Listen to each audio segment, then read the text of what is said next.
Selamat pagi Dayu. Swastiastu, selamat pagi. Assalamualaikum. Waalaikumsalam warahmatullahi wabarakatuh. Salam sejahtera untuk kita semua, para pemirsa dimanapun berada. Mohon maaf nih kondisi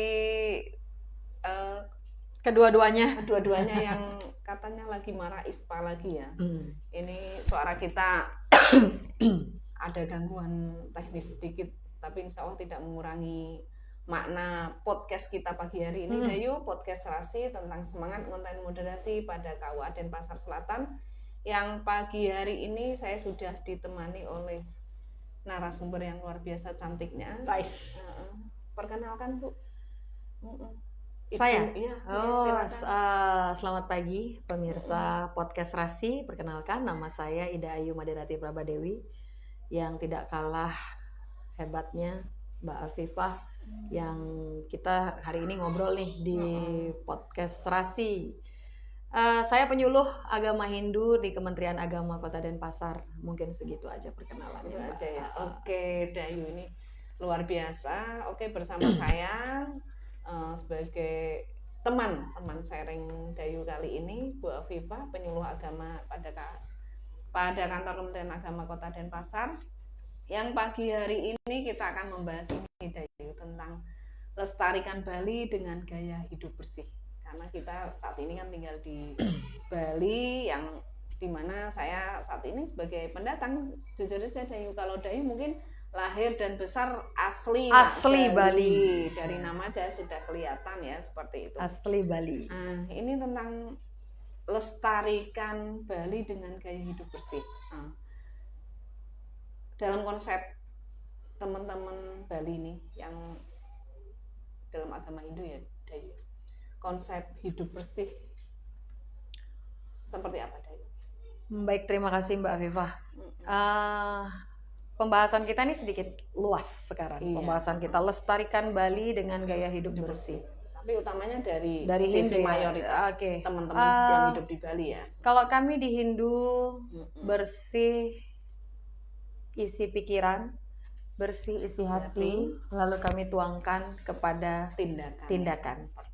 Perkataan sampai perbuatan seperti itu Dayu. Mulai dari sini dulu. Kai ke manaci ke waci ke apa yang kita bicarakan, apa yang kita katakan, apa yang kita pikirkan dan apa kita rasakan itu bersih dulu. Nah, berbicara tentang lestarikan Bali Mbak Viva. Pelestarian Bali itu saya rasa semua umat, baik Hindu sebagai mayoritas di Bali, teman saudara kami yang Muslim, saudara kami yang Kristen, saudara kami yang Katolik, saudara kami yang Buddha, saudara kami yang Konghucu, saya rasa memiliki visi yang sama untuk melestarikan Bali. Baik dari kebersihannya, baik dari kebudayaannya, baik dari menjaga sisi adat, sisi ya. adat istiadat, baik harmonisasi. Kalau untuk harmoni dalam proses pelestarian Bali, ketika kita hidup majemuk, orang Bali nggak usah ditanya lagi. Orang Bali itu tolerannya sudah sangat tinggi. Barometer sebagai barometer dunia ya. Barometer dunia kalau Bali itu sudah tingkat toleransi sudah paling tinggi. Artinya orang mayor tidak mengecilkan orang minor, itu tidak terjadi di Bali. Tetapi belakangan ini mungkin banyak fenomena-fenomena yang terjadi ketika pelestarian itu sudah mulai mengalami degradasi. Pergeseran. Tentang kesadaran manusianya ya, tentang hidup bersih ini mestinya seperti apa yang mesti dilakukan. Ya itu memang kembali ke hati nurani ya. Artinya harus dikembalikan dulu ke pikiran kita, dikembalikan ke hati kita, dilakukan. Sama dengan dalam Hindu Mbak Vivah, konsepnya itu terlalu sederhana sekali konsep kami, tapi sebenarnya sulit sekali untuk dilakukan. Konsep yang kami rasa relevan dengan topik kita pagi hari ini adalah Trihita Karana. Trihita Karana, bagaimana kita menyelaraskan hubungan kita ke atas, bagaimana menyelaraskan hubungan kita ke samping, dan bagaimana menyelaraskan hubungan kita ke bawah. Alam artinya berselaras dulu dengan Tuhan, lalu berselaras dengan manusia, lalu berselaras dengan Tuhan, dengan alam. Kalau memang ini 3 hal sudah terjadi, 3 hal sudah ada dalilnya, kalau di Muslim Iya, sudah iya. ada udah dasarnya, kita bisa lakukan dengan penalaran pikiran, hati dan perbuatan. Mungkin ini saya rasa Bali akan tetap lestari. Tapi nyatanya proses Trihita Karana sekarang ini hanya wacana. Hanya wacana saja. Artinya masih banyak hal-hal yang viral. Bagaimana kita hidup bersih dengan melestarikan Bali. Nyatanya Bali terlena loh. Bali sudah terlena. Iya, buktinya kemarin banjir ada kasus besar. Banjir besar. Kalau memang semuanya menjalankan Trihita Karana sesuai dengan konsep dan sesuai ini, Tiang rasa bisalah diminimalis. Kita tidak bisa mengatakan tidak akan terjadi bencana karena itu Tuhan yang punya ya Mbak Afifa, tapi minimal dampak yang ditimbulkan itu tidak terlalu besar seperti sekarang. Artinya kita sudah terlena, kita harus mulai sadar diri kembali sebagai penyuluh, menyadarkan umat ya, menyadarkan paling tidak menyadarkan diri kita sendiri lah dulu, baru menyadarkan umat, menyadarkan teman-teman di podcast Rasi. Karena sebenarnya Dayu, kalau kita lihat media yang sekarang luar biasa ya, sudah ada kasus kejadian banjir yang seperti itu. Kemarin kan sempat ada viral lagi itu. Betul. Yang akhirnya ada orang yang buang sampah sembarangan. Betul. Lagi. Akhirnya klarifikasi, mohon maaf lagi di media. Iya, bagaimana konsep Trihita Karana itu hanya sekedar wacana jadinya. Ya, tidak sampai pelestarian Bali berbasis Trihita Karana. Melakukan berbagai macam judul dengan berbasis Trihita Karana. Banyak sekali oknumnya sekarang sudah hanya Trihita Karana ya sudah sebagai konsep pembelajaran SD saja. Di SD kita diajarkan Trihita Karana, kita diajarkan Wasudewa Kutumbakam, kita diajarkan kalau menurut konsep Hindu ya Mbak. Mungkin nanti di Muslim ada dalil-dalil yang terkait lalu terkait Tatwam Asi, terkait dengan Kayike, Manacike, Wacike. Itu konsep dasar yang sudah kita berikan dari TK sampai pada kuliah pun dalam MKDU mata pelajaran agama itu tetap diberikan, disampaikan ya. Tetapi masih ada umat yang sudah melewati titik sekolahnya sudah tinggi, tapi nyatanya tetap buang sampah sembarangan juga. Nah itu yang perlu kesadaran. Jangan deh muluk-muluk ngomongin lestarikan Bali dengan pola hidup bersih, sementara kamunya nggak sadar. Memang harus dari diri sendiri. Kita harus bisa menjadi contoh, dimulai dari kita sendiri. Karena kalau dalam konsep kami Dayu di Muslim. dalam Muslim ini, hidup bersih itu bagian dari ibadah. Selain itu juga sebagai bentuk wujud keimanan kita kepada Allah Subhanahu wa taala.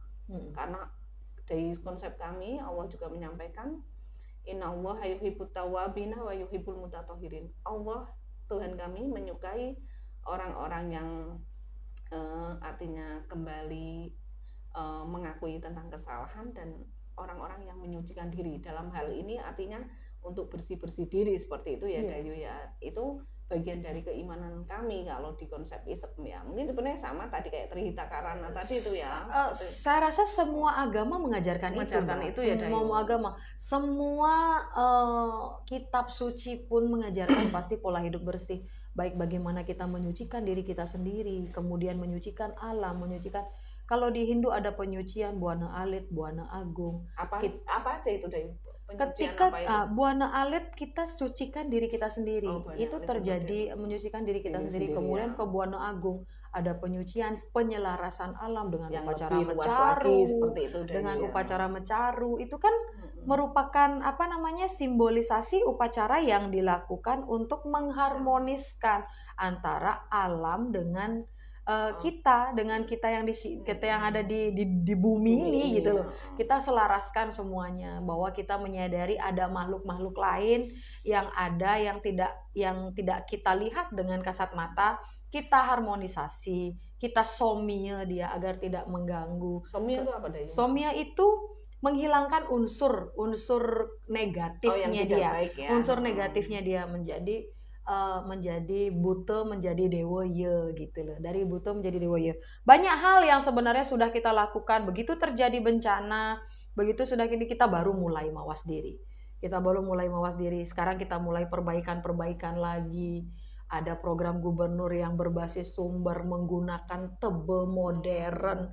Itu kan salah satu Sudah upaya. strategi yang dilakukan Itu gubernur. upaya Iya. pemerintah sebenarnya sudah dilakukan, Mbak. Sudah dilakukan, maksudnya pemikir-pemikir kita juga sudah melakukan sebuah pemikiran bahwa bagaimana nih sampah yang terlalu banyak, apakah akan tetap dibeginikan atau begini. Mungkin sudah punya tim-tim ahli dalam proses itu, tapi kita sebagai masyarakat bawah, masyarakat rumah tangga, paling tidak ikutilah yang ada, walaupun tidak bisa mengikuti secara 100%, minimal kita mulai 30% dulu lah.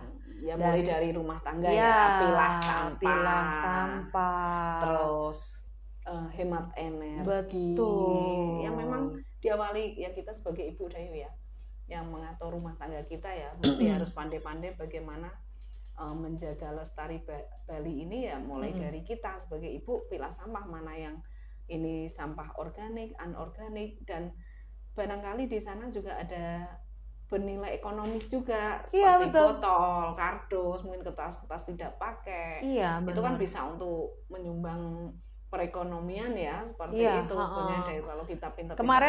Kemarin kita di lingkungan Denpasar Selatan, Mbak, kita lagi di daerah mana tuh? Di Renon. Di daerah Renon kemarin kita mendukung salah satu kader Posyandu yang mengikuti mengikuti lomba posyandu, kader Posyandu teladan seprovinsi Bali. Nah, beliau mempunyai inovasi. Salah satunya adalah pokoknya dia dengan sampah maka akan kaya gitu. Ketika mengantarkan anaknya ke posyandu, si ibu atau si bapak langsung membawa sampahnya. Ketika membawa sampahnya, anaknya diberikan posyandu, diberikan PMT, dicek kesehatan gratis. Kemudian setelah itu ibunya membawa hasil pilahan sampahnya dari rumah. Hasil pilahan sampahnya yang dari rumah. Mana sampah organik diselesaikan di rumahnya, di tebo modern atau diapakan di rumahnya. Sampah-sampah plastik yang sulit terurai dibawa ke posyandu itu, kemudian dimasukkan ke bank sampah desa itu. Wah, ini mestinya bisa untuk Denpasar utamanya ya Dayu ya. Kita sama-sama di Renon sudah dilakukan di Banjarpeken. Di Banjarpeken Dika sudah dilakukan. Kita berbasis di Denpasar Selatan dulu ya, karena kita mewilayahi Denpasar Selatan. Kemarin dilakukan hal itu. Jadi nyatanya berdaya guna juga seperti Mbak Viva yang sampaikan tadi. Nah, ini mesti tadi dari Banjarpeken ya. Bisa nih jadikan udah role model ya, gitu. Mudah-mudahan untuk Denpasar Selatan menang di ini karena dia memiliki 6 inovasi. Salah satunya si jari candu. Si jari candu itu sistem penjaringan calon pranikah itu yang selaras juga dengan program kita dengan RBKS. Jadi sebenarnya upaya-upaya pelestarian Bali itu sebenarnya sudah dilakukan, Mbak. Sudah dilakukan, cuman ada apa yang menjadi kendalanya? Iya, oknum yang tidak sadar. Oh gitu, masih. Itu yang menjadi kendala. Oknum-oknum seperti contoh yang viral sekarang itu kita bilang oknum kan. Kita bilang oknum, terus untung saja ada yang melihat dan memviralkan hal itu. Jadi itu sebagai kalau tidak ada yang memviralkan, kalau tidak ada yang melihat dan tidak ada yang memvideokan, tidak ada di-share kemana-mana, akan semakin banyak oknum-oknum yang seperti ini. Karena dia akan mencari gampangnya dia sendiri, rumahnya dia bersih, dia tidak peduli lingkungannya bersih atau tidak. Betul, Dayu, iya. Karena kan posisinya di rumahnya, di tempat dia kerja. Itu ego berarti. Egosentris sendiri. Dia ngelihat rumahnya aja dulu bersih, setelah rumahnya bersih, tidak memperhatikan lingkungan yang lainnya, dia lempar. Misalkan rumahnya Mbak Afif bersih, Mbak lempar ke tebo saya. Tebo saya kotor, Mbak nggak peduli. Hal-hal yang seperti inilah yang sebenarnya gini. Bagaimana konsep Wasudewa Kutumbakam tadi, bahwa saya dan Mbak Afif adalah bersaudara. Bagaimana konsep Trihita Karana, luntur itu sudah, Mbak. Ini apa yang bisa kita lakukan, Dayu, sebagai penyuluh nih? Sebagai penyuluh cuman kita hanya ini, memanfaatkan Paling ini, nggak untuk mengingatkan, jangan ya memanfaatkan, seperti ini ya, iya, Dayu, yang model terus kami mengingatkan. media podcast ini kita Iya, pakai terus untuk media podcast menyuarakan kepada betul sekali Mbak Viva. umat kita, masyarakat kita, Betul. kesadaran tentang hidup bersih seperti itu, Dayu ya. Memang karena sulit Mbak, ketika kita turun ke lapangan akan menjadi sulit ketika kita berbicara, tolong dong bantu ini. Mana fasilitasnya Mbak? Apa yang Mbak berikan iya kepada sih, saya? Memang kan agak sulit kalau kita itu kalau saya bilang sih orang-orang cari alasan ya, Dayu. Tapi ketika sudah ada tadi kesadaran dari hati, pikiran, oh ya ini nanti efeknya seperti ini loh. Tapi paling enggak dengan apa itu sarana yang kita miliki pribadi sebenarnya bisa sih, Dayu. Iya, ketika benar. kita sudah punya kesadaran penuh ya tentang pilah sampah, utamanya ini salah satu contohnya. Sebenarnya ketika kita dulu waktu masih sampah bisa kita buang terus diangkut di mana sehingga Bali itu menjadi bersih Mbak. Waktu itu kita pun lost tuh buat mau beli apa, buang apa, lost. Nah sekarang kita mesti mikir nih, kalau sekarang kita beli sabun, misalkan sabun ya, dengan kemasan plastik, terus kita nggak beli sabun dengan kemasan botol. Dengan adanya kesadaran kita bahwa kita harus mengurangi sampah plastik, mengurangi sampah-sampah yang susah untuk didaur ulang, kita akan membeli botol untuk refill ya, untuk refill, kemudian memberikan ini, dan pemanfaatannya kita benar-benar bersihin semua, terus kita lipat, otomatis kita punya kesadaran kan, kita lipat, kita kecilkan, kita simpan. Kertas juga begitu, misalkan kertas yang tidak gunakan kita simpan, kita masukin. Sekarang saya punya kesadaran sendiri sama anak-anak itu bawa benda-benda itu tanpa menunggu tukang rongsokan Mbak. Kita bawa langsung ke tempat-tempat yang memang bank-bank sampah seperti itu. Jadi kan sadar dulu. Setelah sadar, pikiran kita sehat, otak kita sehat, baru kita mikirin bersihnya itu. Mungkin ini mungkin salah satu ini ya, cara jitu ya. Ini dimulai dari pendidikan di dalam rumah tangga kepada anak-anak kita ya, untuk terkait dengan lestarikan Bali untuk hidup bersih ini dimulai, emang diawali dari rumah ya dulu. Saya rasa tidak bisa diawali dari manapun kecuali dari rumah tangga terkecil. Terkecil. Memang sebelum kita masifkan di lingkungan masyarakat kita, kalau tidak terbiasa bersih dari rumah, dari paling kecil di keluarga kita, kebudayaan bersih itu tidak akan terbawa Mbak. Tidak akan terbawa. Ya sudah, habis ngopi ya sudah taruh saja begini. Kalau kita memang sudah terbiasa dari rumah, pasti akan terbawa gitu. Ya setidaknya melalui podcast ini di lingkungan kerja kita, untuk menyampaikan ke teman-teman, syukur di lingkungan umat terkecil yang memang dari objek penyuluhan kita itu bisa kita lakukan, Dayu ya. Mungkin kalau Provinsi Bali ya kita mendukung penuh, mensupport penuh dengan pemerintah Provinsi Bali untuk bagaimana supaya Bali ini lestari dengan hidup bersih seperti itu. Karena juga kita menjadi Mbak, kita nih ini corong ya, kita corong sentral banget gitu loh, sentral ketika Bali ini ketika sentral, ketika pariwisata kita semuanya itu tergantung banget dengan kita sendiri gitu loh. Maksudnya ketika memang Pulau Dewata yang terkenal dengan 1000 pura sekarang menjadi kunjungan wisatawan yang begitu banyaknya, malah sekarang ada konotasi yang berubah bahwa Bali adalah pulau tumpukan sampah. Ya mestinya harus sama masyarakat Bali, kita sama-sama yang tinggal di Bali ya, sama-sama untuk mengevaluasi diri supaya bagaimana sih Bali ini bisa bersih seperti itu ya, bersama-sama. Kita sebagai penyuluh kan tidak bisa apa yang kita berikan ya hanya ini penyadaran Mbak, mengingatkan. Kalau orang Bali bilang jagrawinungu.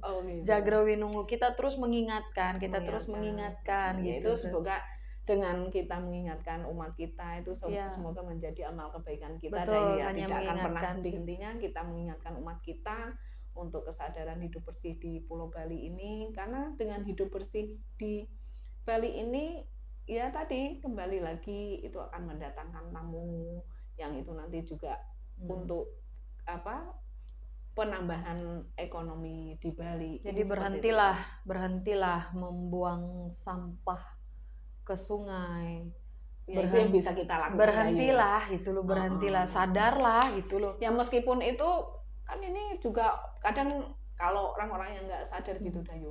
Ini kan sampah organik, kadang masih ngeyel seperti itu Dayu gitu. Ini kan sampah organik. Tapi sampah organik kalau dibuang ke sungai terus ada menumpuk kan ya, yang menyangkut, itu terus digorong-gorong menyangkut, kan ya banjir jadinya Mbak. Luapan banjir yang seperti iya, itu kan ya. banjir udah. Ini utamanya Dayu. Ini kita kan di kalangan yang ibu-ibu rumah tangga. Nah ini kan ada nih di Banjar itu Seketrune. Nah itu apa yang biasa dilakukan oleh teman-teman penyuluh nih terkait dengan peran pemuda, generasi muda Bali ini? Kemarin kalau kita lakukan, terus kita ajak memang Seketrune. Seketrune yang beberapa yang sudah membangun tebu modern di masing-masing tempatnya. Kan ada program komunitasnya kan ya? Oh iya, ada komunitas pemuda banyak sekali. Mungkin bisa mengajak masyarakat Denpasar, komunitas apa? Mungkin komunitas yang kita tahu mungkin ya, karena banyak ada temanmu. Oh ada ya? Ada. Ini Denpasar atau provinsi ini? Mungkin komunitas di Denpasar belum terlalu gini ya Mbak. Artinya komunitas itu memang mencakup seluruh wilayah. Oh wilayah. Lintas. Karena dia tidak mengkhusus hanya Denpasar saja, tidak mengkhusus hanya itu, ada temanmu, ada Bumi Kita. Ya, kalau Bumi Kita ini saya pernah dengar, pernah barengan di pantai Mertesari ya. Iya, ada Bumi Kita. Banyak sekali sebenarnya komunitas-komunitas yang memang dari kecil yang aksi bersih sungai, banyak ada yang mengadopsi sungai. Kemarin di apa namanya, dalam proses banjir kemarin ada komunitas yang langsung menuju kini, yang dengan kekuatan sosial media dia mengajak semua anak muda. Kami mengajak ribuan anak muda, akhirnya datang loh. Turun semua. Luar biasa ya. Turun semua. Sekarang tuh sebenarnya kan gampang ya untuk mengajak kebaikan melalui media seperti ini. Banyak sekali kita lihat di sosial media gerakan-gerakan yang seperti itu Mbak. Baik di Seketrune juga sudah. Ini mestinya sinergisitas antara kaum muda, kaum yang senior. Kalau saya mau mengatakan tua, belum tentu orang mau ya. Paling nggak yang generasi muda sama generasi yang sudah senior ini untuk saling bekerja sama kan, seperti itu ya. Jangan sampai kita yang generasi sudah senior ini malah memberikan contoh yang nggak baik ya, seperti yang di viral itu kan sebenarnya udah maaf nih usia ibu-ibu ya, mestinya bisa memberikan contoh yang baik untuk generasi muda di Bali ini kan. Hanya mementingkan bahwa tempatnya dia saja yang bersih, tapi ke pinggirnya tidak melakukan hal itu ya. Bersih itu sebenarnya seperti konsep Hindu yang Tiang sampaikan tadi Mbak Viva. Otaknya dulu, dimulai dari pikiran dulu, setelah di pikiran dihatikan, maksudnya kita rasakan apa yang baru kita tindakkan. Iya sih, baru kita tindakan selaras antara hati, pikiran dan perbuatan itu selaras. Jadi sadar lah gitu. Kalau keselarasan di diri kita bisa tadi menciptakan Bali yang bersih. Bagaimana pemerintah sudah sangat himbauannya sudah luar biasa. Walaupun dalam kolom komentar ada yang pro, ada yang kontra, kita tidak bisa lepaskan dari hal itu ya. Podcast kita ini juga nanti ada kolom komentar yang mungkin akan pro, akan kontra. Kita juga yang penting niat kita menghimbau, mengajak teman-teman khususnya di Denpasar Selatan untuk lebih sadar. Lebih sadar ketika kalau berbicara konsep Hindu, dari SD kita sudah diajarkan, dari TK malah sudah diajarkan. Tetapi konsep hanya sekedar konsep hanya sekedar lisan, konsep hanya sekedar tulisan. Tapi tidak ada kesadaran. Sadar dulu untuk itu, baru mungkin itu bisa terjadi, Mbak. Kalau kita sih hanya bisa, penyuluh kan cuma bisanya ngomong aja, tanpa aksi, tanpa apa gitu. Sepertinya kan seperti begitu, Mbak. Betul. Nah, sekarang memang sebagai penyuluh kita, Dayu, tidak hanya memberi contoh, tapi memang kita harus jadi contoh. Betul. Jadi contoh. Artinya kalau udah jadi contoh, artinya itu sudah menjadi kebiasaan kita dalam kehidupan sehari-hari, bagaimana untuk bisa hidup bersih itu seperti itu. Artinya sudah menjadi kebiasaan kita, tidak hanya sesaat aja nih jadi contoh, tidak seperti itu, tapi memang kita sudah membiasakan diri dengan gaya hidup kita yang memang untuk hidup bersih tadi gitu, seperti itu Dayu. Ya, Memang harus bersinergi ya. semua sudah diupayakan, pemerintah sudah mengupayakan pengelolaan sampah berbasis sumber, penghematan energi, pengurangan penggunaan sampah sekali plastik. pakai. Kita disuruh menggunakan tumbler. Oh ya, itu kita juga disuruh udah menggunakan masif tumbler. ya. Pemerintah dalam mengadakan kegiatan-kegiatan juga sudah mulai mengurangi semua sampah kemasan. Malah kita airnya sekarang air galonan, kita disuruh bawa tumbler sendiri, kita bawa apa ya. Udah, kalau misalkan dalam sebuah rapat di dalam satu dinas, kalau kita udah nggak bawa tumbler ataupun nggak apa, ya udah kita nggak dapat air.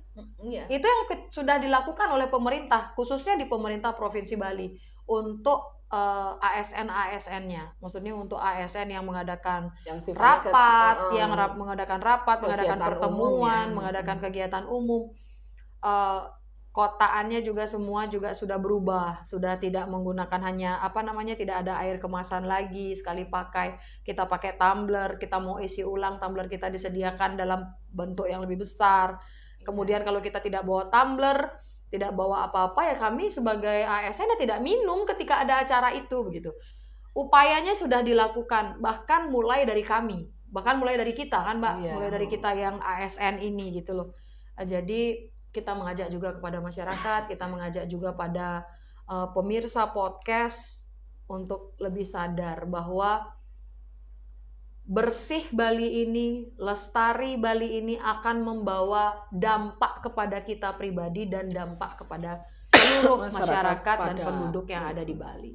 Mungkin itu sih Mbak. Itu. Makasih Dayu. Luar biasa ya himbauan kita kepada masyarakat. Karena kalau boleh menyampaikan juga Dayu, dalam kami di agama Islam itu, ketika Rasulullah ini ya panutan kami ya, Nabi kami itu menyampaikan menyingkirkan sesuatu yang sekiranya itu mengganggu orang lain. Tadi kan kita sempat ngobrol ya, kita ego sementara tetangga kita ini. Padahal kalau di agama kami, kalau sama-sama sadar tentang ajaran agama, apapun yang mengganggu orang lain, ketika kita sampai berbuat untuk menyingkirkannya, itu bernilai sedekah, artinya bernilai kebaikan.